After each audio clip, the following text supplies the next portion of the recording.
Pensar diferente bajo el subtítulo Filosofía del disenso es un libro del joven filósofo italiano Diego Fusaro, publicado en su idioma original en 2017 y en español en 2022.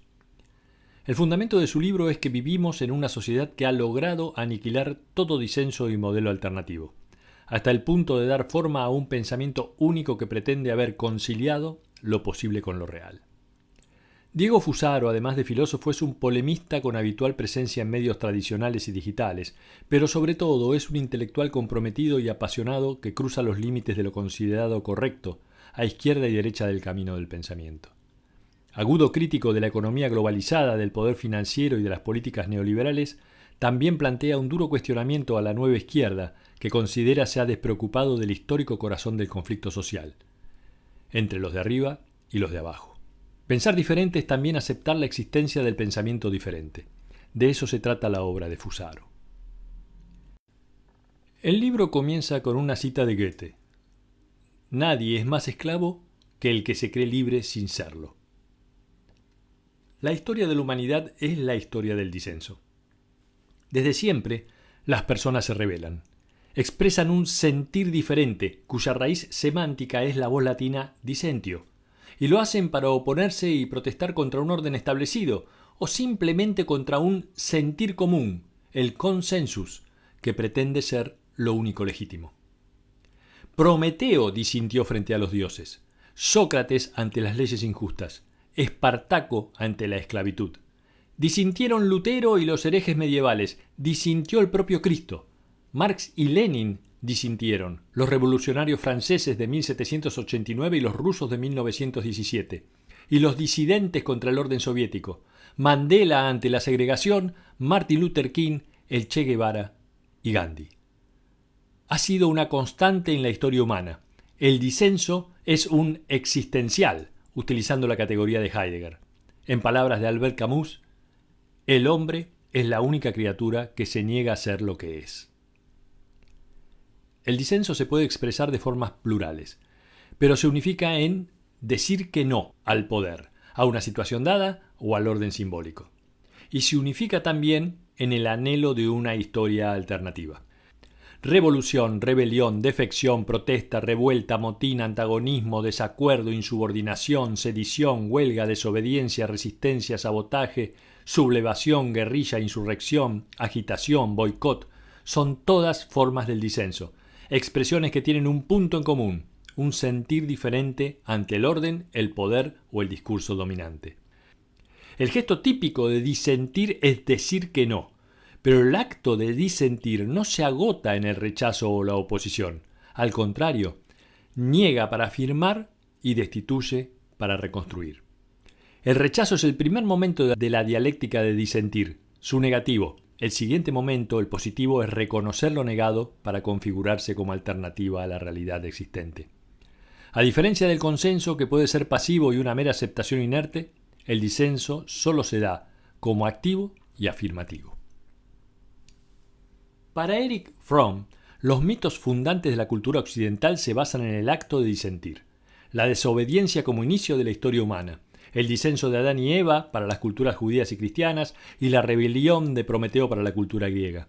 El disenso como rechazo de la autoridad y el poder político, eclesiástico, real o simbólico constituye el gesto originario.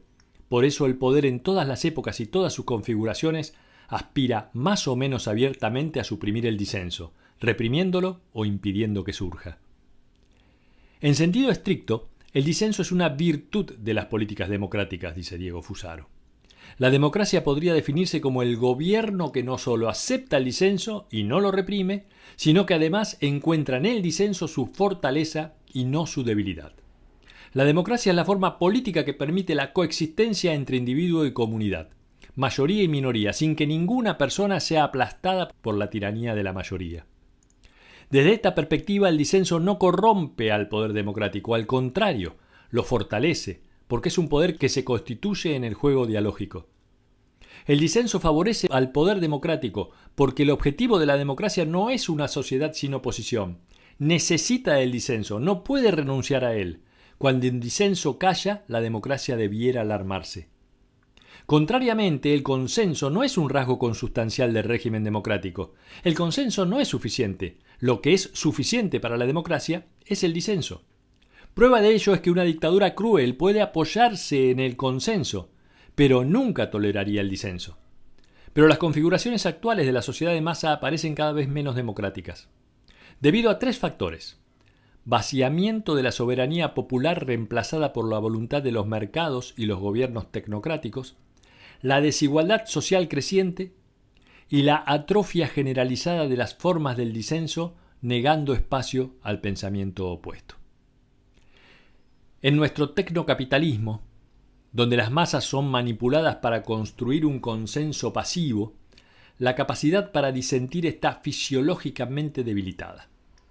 Lejos de vivir de disensos, las estructuras políticas posteriores a 1989 están a una distancia sideral del concepto legítimo de democracia.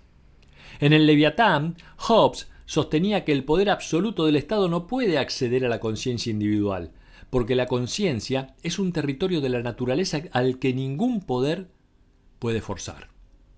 Pero lejos del universo hobbesiano, en las formas políticas actuales, ya no se reprime al disenso. Se actúa simplemente para que no pueda constituirse. No se recurre a la represión y a la tortura, porque en ausencia de cabezas discrepantes y de espíritus rebeldes, ya no es necesario. El poder del siglo XXI no castiga a los cuerpos, se apodera de las almas. El elogiado pluralismo de todas las voces se resuelve en un monólogo de masas que siempre dice lo mismo, lo que Guy Debord llama el monólogo elogioso del orden dominante.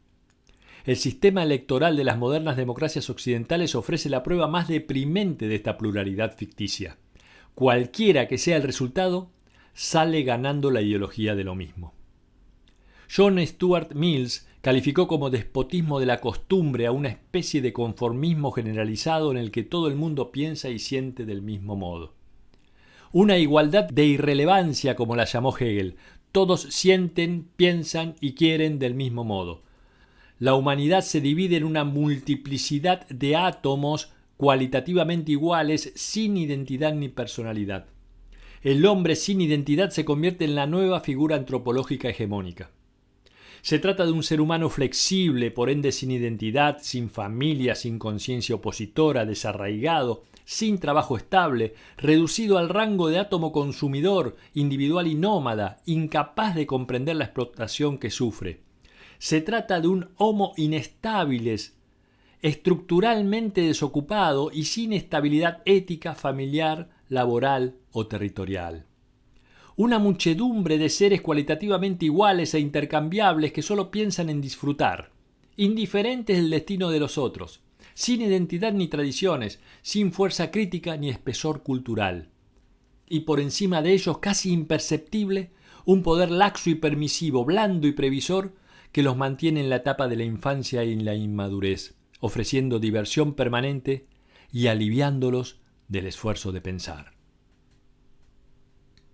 No puede haber disenso si no hay consenso. El motivo del disentir implica inevitablemente una reacción a algo. Ese algo es un consenso que se percibe como injusto. La actual democracia de masas de la sociedad de consumo ha logrado neutralizar la construcción del disenso, generalizando un consenso omnipresente mediante un funcional conformismo masivo. El sistema nos permite hacer lo que queremos, sin ninguna restricción, excepto nuestro límite económico, a condición de que exista un acuerdo total con la premisa del crecimiento ilimitado. Incluso se permite pensar contra el poder, siempre que se integre en el circuito de producción e intercambio. Este procedimiento subvierte la máxima libertina, exteriormente como se acostumbre, interiormente como se quiera. Ahora es exteriormente como se quiera, interiormente como se acostumbra. La sociedad de consumo, además de sus propias estrategias, cuenta para este objetivo con el trabajo constante de los sacerdotes de lo políticamente correcto, el circo mediático, el clero periodístico y la clase intelectual, que imponen una ortodoxia total que ya no necesita de hogueras, porque ya no es necesario perseguir rebeldes. No queda ninguno.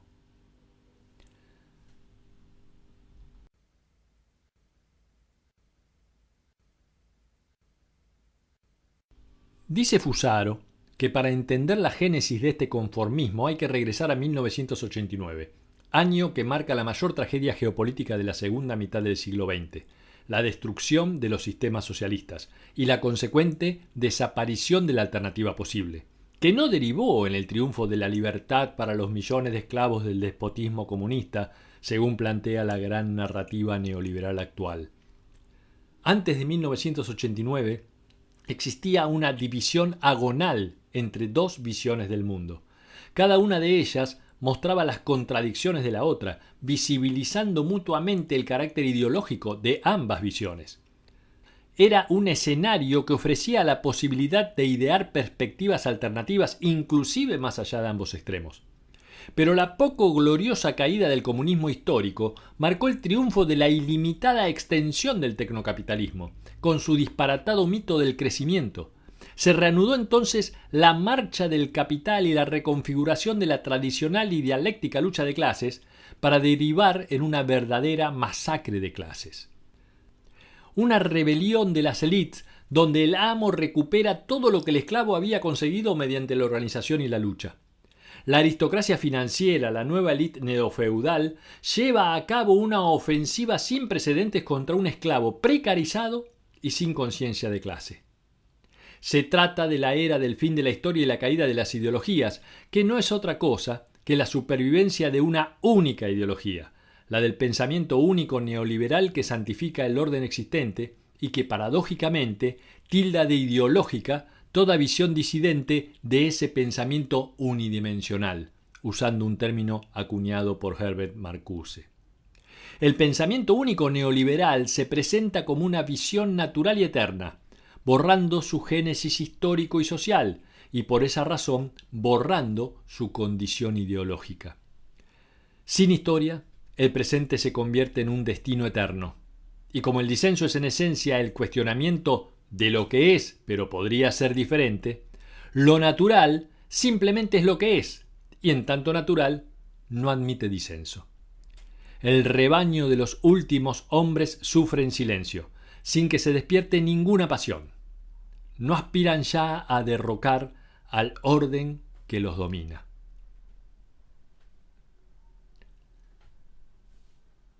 Se van suprimiendo derechos sociales como resultado de una acción lenta pero continua, haciendo que parezcan privilegios lo que hasta ayer eran derechos, y presentando lo impresentable como si fuera aceptable. El poder maneja el flujo del consenso y el disenso. Primero procura generar un disenso en relación con temas como el gasto público, los derechos laborales, la función pública o el derecho a la huelga, para que después, cuando haya que privatizar, suspender derechos o despedir, exista un consenso consolidado. El poder domina el granítico pensamiento único del consenso de masas, que predica la imposibilidad de cambiar el mundo, con el único fin de impedir su transformación. Es la profecía autocumplida. Se produce la tremenda sensación de que en caso de estar en desacuerdo con lo existente, en lugar de pensar con cambiar el mundo, nos cuestionamos a nosotros mismos. Han logrado convencer a los habitantes que viven en el único mundo posible, y por ende se anula la capacidad de pensar la alteridad o planificar futuros alternativos.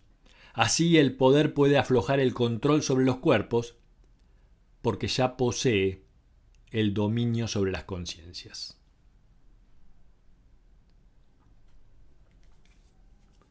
Vivimos en una sociedad construida en forma no social, con sujetos aislados, despojados de viejas narrativas, en el marco de un individualismo atomístico y alienado que ha cortado todo vínculo comunitario. El triunfo de la libre individualidad y de la personalización convive con un ermitañismo masivo de la muchedumbre solitaria. Somos como individuos robinsonianos, solos y aislados, incapaces de comunicarse, que se hacen la ilusión de ser libres mientras viven en el reino de la existencia inauténtica de soledades, que actúan como se actúa y piensan como se piensa. El orden simbólico de la sociedad de consumo administra los flujos del disenso, los explota para fortalecer las estructuras del poder, despierta la ilusión de que cuestionar al sistema es posible, pero oculta que es el propio sistema el que reglamenta y controla el disenso. El conformismo ha tomado el control. La masa ya no es una muchedumbre concentrada, sino una cantidad amorfa de yoes individuales que ven, consumen y piensan las mismas cosas, pero de manera solitaria.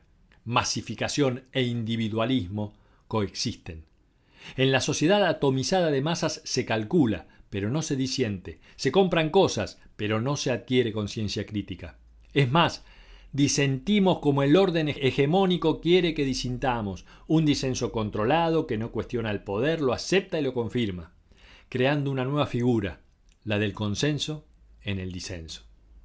Orquestado desde el poder y dirigido a todas las voces discordantes, el consenso se transforma en disenso contra el disenso, y confirmando la ley dialéctica de la negación, se reafirma el consenso.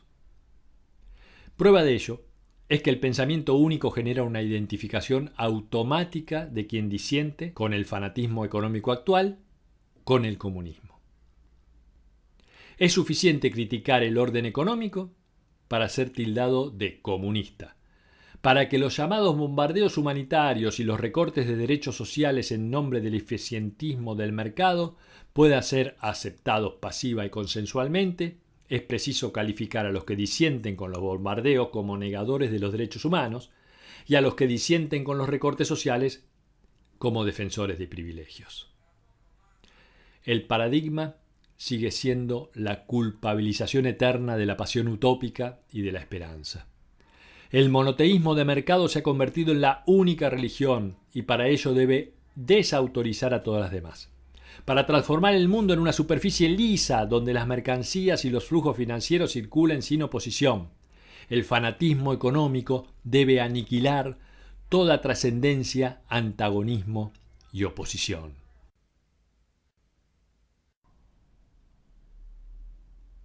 Diego Fusaro sostiene que consenso y conformismo están asegurados, pero al mismo tiempo se ocultan detrás de la proliferación de diferencias estériles y dicotomías engañosas, que desvían continuamente el disentimiento hacia otras direcciones que no son el núcleo principal del sistema, el carácter clasista de la economía de mercado. Lo políticamente correcto hoy impone dicotomías estériles y engañosas, como derecha e izquierda, ateos y creyentes, cristianos y musulmanes, fascistas y antifascistas, extranjeros y nacionales, homosexuales y heterosexuales, hombres y mujeres, vegetarianos y carnívoros. El objetivo es doble. Por un lado, esconder la contraposición entre los que están arriba y los que están abajo, y por otro, evitar que los conflictos y disensos múltiples tomen la forma unificada de un solo gran rechazo contra el sistema, usando términos de Marcuse. La lucha de clases afectaba a las relaciones de fuerza de la economía, mientras que la lucha entre homosexuales y heterosexuales, hombres o mujeres, nacionales o inmigrantes, no las roza en lo más mínimo. La lucha de clases queda de este modo degradada y confundida entre una constelación de otros microconflictos. El sujeto de referencia ya no es el ser humano, y pasó a ser un particular en conflicto con otro particular, el cristiano contra el musulmán, por ejemplo, lo que impide organizarse en una auténtica oposición al fanatismo económico, un movimiento que humilla cotidianamente a la humanidad. El joven desempleado cristiano cree que su rival es el joven desempleado islámico y no el magnate de las finanzas. Del mismo modo que un homosexual precarizado pensará erróneamente asemejarse más a un empresario homosexual que a un heterosexual precarizado. Hoy el enemigo es siempre el otro particular, nunca el sistema económico dominante. El poder logra convencer a las mentes que el enemigo es el que está en su misma condición, o incluso los que están más abajo que él, nunca lo invita a mirar hacia arriba.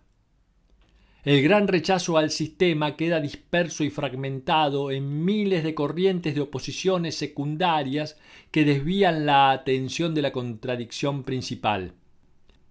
Así se pulveriza la conciencia de clases y se impide que se forme un frente unificado de los humillados y ofendidos del planeta contra la oligarquía financiera, que pueda configurar un verdadero sistema democrático que relacione individuos libres y solidarios. Jóvenes antifascistas en ausencia de fascismo se enfrentan a jóvenes anticomunistas en ausencia de comunismo. Mientras el capital, los reyes de las finanzas y los amos de la globalización siguen avanzando con sus políticas, sin resistencia. Bastaría preguntarse quiénes obtienen ventajas de esta división permanente, que tiene como objetivo fijar en ese punto la ira de los ofendidos, atrapada en la base de la pirámide, en lugar de organizarse y dirigirse hacia arriba. La lucha vertical amo-esclavo es reemplazada por la lucha horizontal entre esclavos.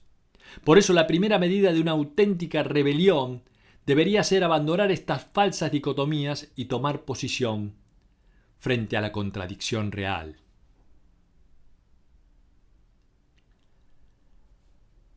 Dentro de las falsas dicotomías, dice Fusaro, existe la vieja oposición derecha e izquierda.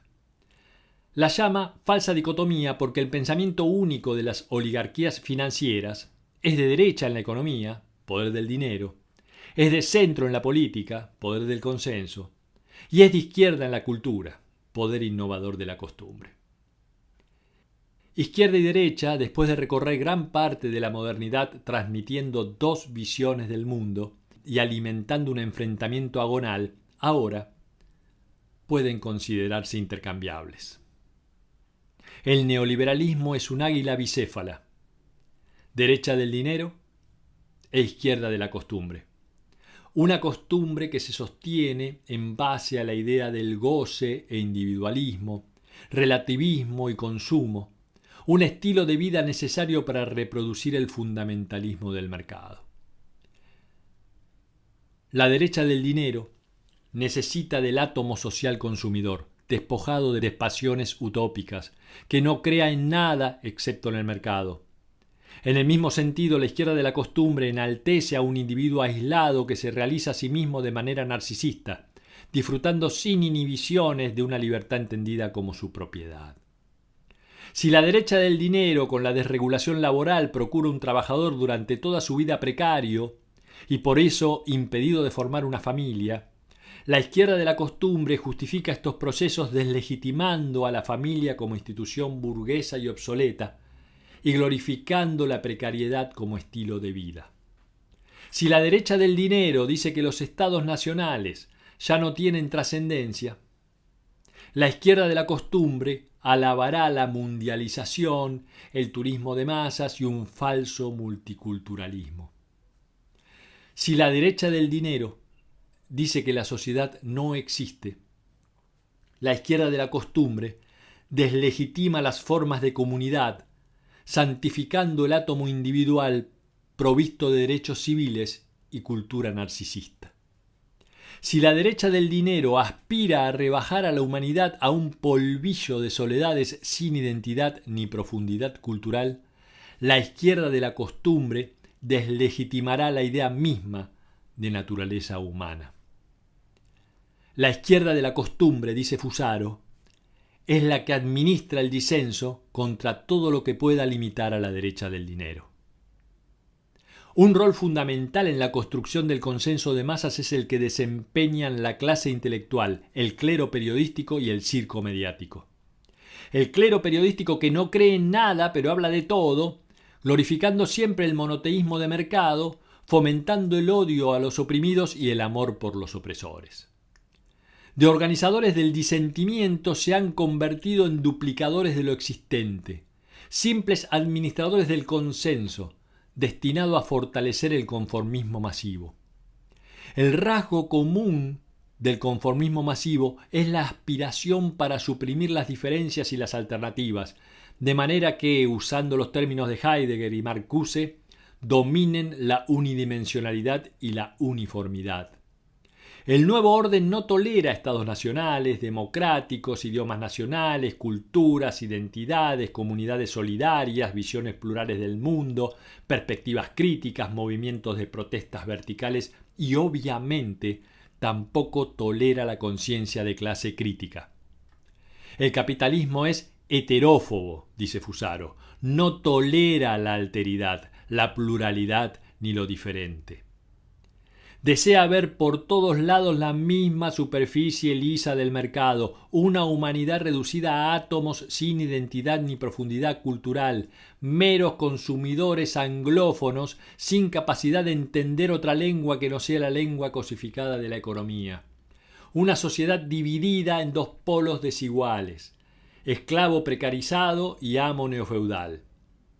En nuestra sociedad de consumo, la adhesión a los modelos impuestos es absoluta e incondicional.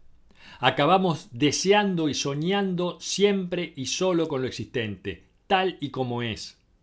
En ello radica esta sociedad totalmente administrada que llama libertad a la sumisión total al modelo hegemónico. Dice Fusaro que para que el disenso sea posible debe percibirse una alteridad entre lo posible y lo real. Porque el disenso no se conforma con la realidad, la pone en tela de juicio en nombre de lo que podría ser. Los antiguos regímenes autoritarios se derrumbaron precisamente porque, pese a ser brutales y atroces, no fueron capaces de eliminar la capacidad de pensar en modelos alternativos. Convivieron con una dialéctica del disenso y la represión que marcó con lágrimas y sangre la historia de las formas totalitarias que cruzan el siglo XX.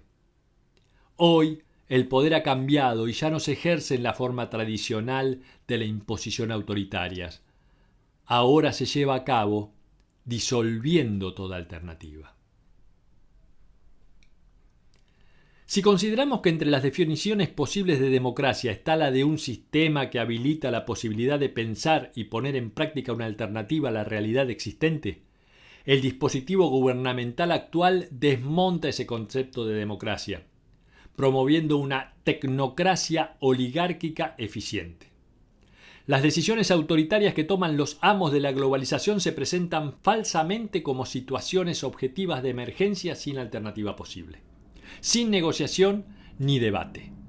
En nombre de la urgencia y el estado de excepción, se toman decisiones que en condiciones normales nunca se aceptarían. Recortes del gasto público, supresión de derechos y reducción de salarios. La democracia sobrevive entonces como una forma aparente de gobierno, mediante la cual las personas eligen democráticamente lo que la aristocracia financiera ya ha elegido previamente de manera no democrática. Y cuando se produce un conflicto entre la opción oligárquica y la opción plebeya, siempre prevalece la primera.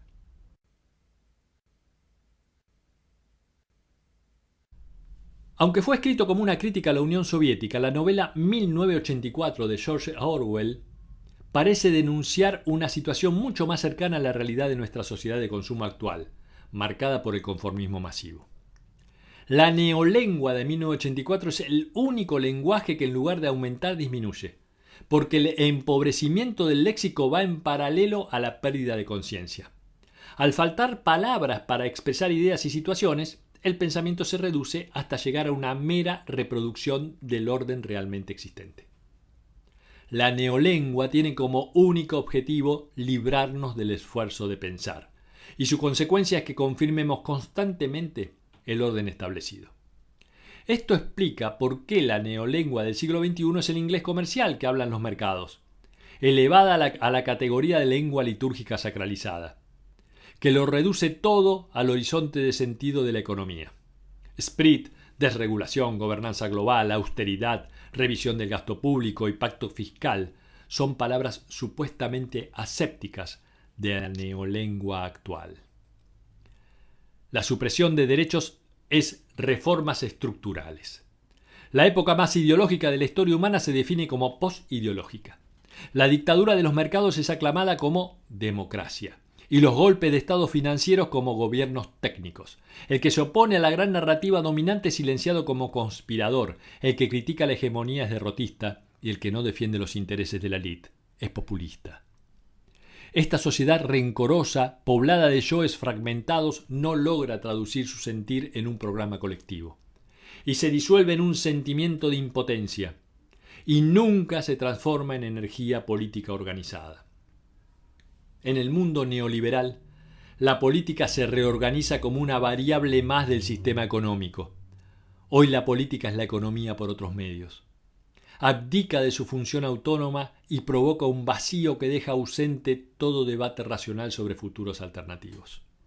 Así, el individuo aislado solo puede soportar el orden existente en silencio. Se observa la falta de una gramática del conflicto que permita decodificar las contradicciones, activar una praxis grupal y reabrir el futuro como posibilidad.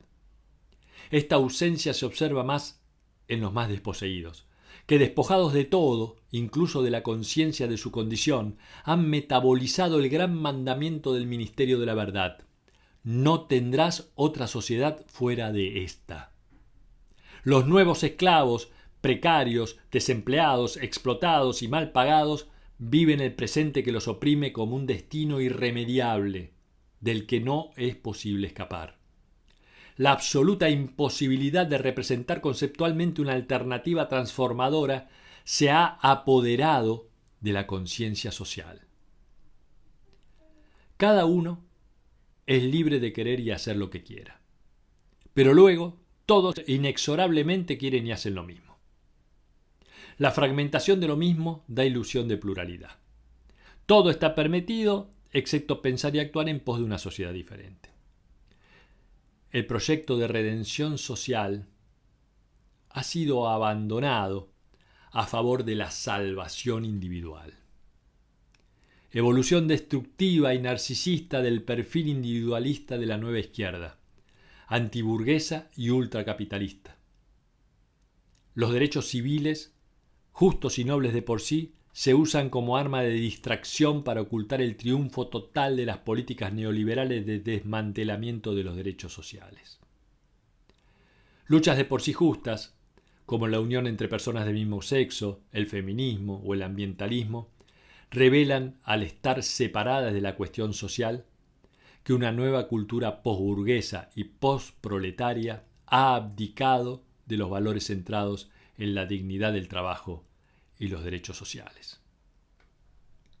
El yo perdido puede encontrarse consigo mismo, solo si comprende que comparte esta alienación con otros y que solo puede librarse a sí mismo liberando a la humanidad entera. Como primer paso, es necesario desfatalizar la imagen hegemónica del mundo, salir del pensamiento de lo inevitable, que permita volver a pensar el presente como historia y posibilidad. Un segundo paso es crear una estructura organizativa que sepa reunir a todos aquellos que han llegado a tomar conciencia de que el todo es falso. Para alcanzar este objetivo es condición necesaria superar las divisiones que el poder mantiene entre los humillados para formar un frente unido de oposición al pensamiento único y a la ideología de lo mismo. Crear nuevos mapas conceptuales distintos a los que promueve el poder. Pensar diferente mediante una conciencia opositora que permita organizar un proyecto político. Por supuesto que el poder recurrirá al clero intelectual y periodístico y al circo mediático para que permanezcamos divididos y excluidos, luchando entre nosotros, y acallar a cualquiera que proponga reverticalizar el conflicto. Debemos volver a establecer un vínculo vital entre la humanidad que piensa y la humanidad que sufre. Combinar la lucha por los derechos civiles y los derechos sociales. Armonizar el derecho a la pluralidad con lo humano universal. Combinar el gran rechazo al sistema con los pequeños rechazos cotidianos, porque estos, privados del horizonte del gran rechazo, son inofensivos. El disenso siempre es político, dice Fusaro, y por ello no puede abstenerse de atribuir un nombre al enemigo.